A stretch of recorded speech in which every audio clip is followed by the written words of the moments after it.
My name is Dr. Philip Blake. I'm a board-certified plastic surgeon specializing in facial rejuvenation. I've been called the best in the country by People magazine and the most innovative by New Beauty magazine. My patients call me a miracle worker.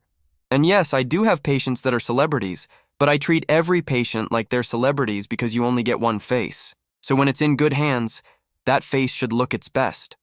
I was born in a small town, but I grew up in a big city where I attended medical school and became the chief resident at a prestigious hospital at the age of 24.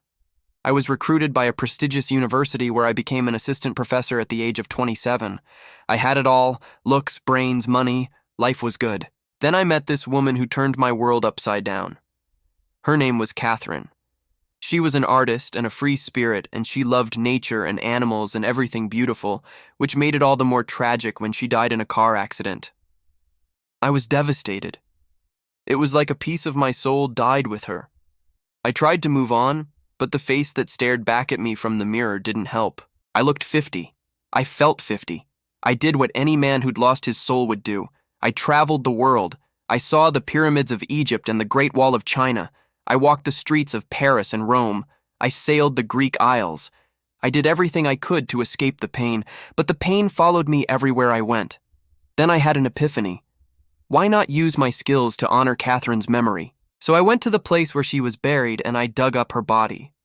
Now, don't get me wrong, I loved Catherine with all my heart, but I knew that if people found out what I'd done, I'd be arrested and put away for life. So I made plans to ensure my freedom. First, I took Catherine's body to a secluded cabin in the woods where I embalmed her myself.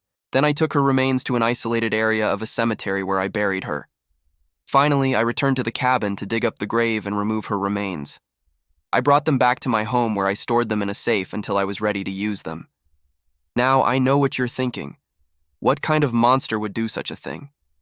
But you have to understand. I was in love.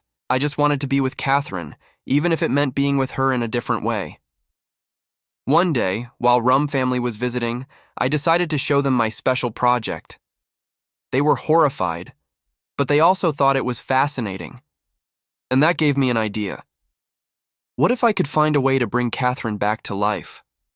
Not as a zombie or anything like that, but as a new person with a new face, a new identity, a new life. So I began experimenting on cadavers, trying to find a way to transfer the consciousness of one person to another. The answer, I discovered, was in the brain. The brain, I realized, was the key to immortality. But I needed a test subject, someone who wouldn't be missed, someone who wouldn't raise suspicion if they disappeared. I found the perfect candidate in a patient of mine, a wealthy socialite who had come to me for a facelift. I put her under and I did the surgery, but I didn't sew her up. Instead, I left her brain intact along with her heart and lungs, and then I buried her alive in the backyard. When she came to, she was disoriented and confused, but I was there to guide her. I told her that she had died and that I had brought her back to life. She was scared, but she trusted me, and that gave me the confidence to try the procedure again. Over the next few years, I performed the surgery 5 more times, each time using a different patient. And each time I used a different part of the brain to ensure that the consciousness would transfer properly. I kept the hearts and lungs for later, but I discarded the rest of the bodies.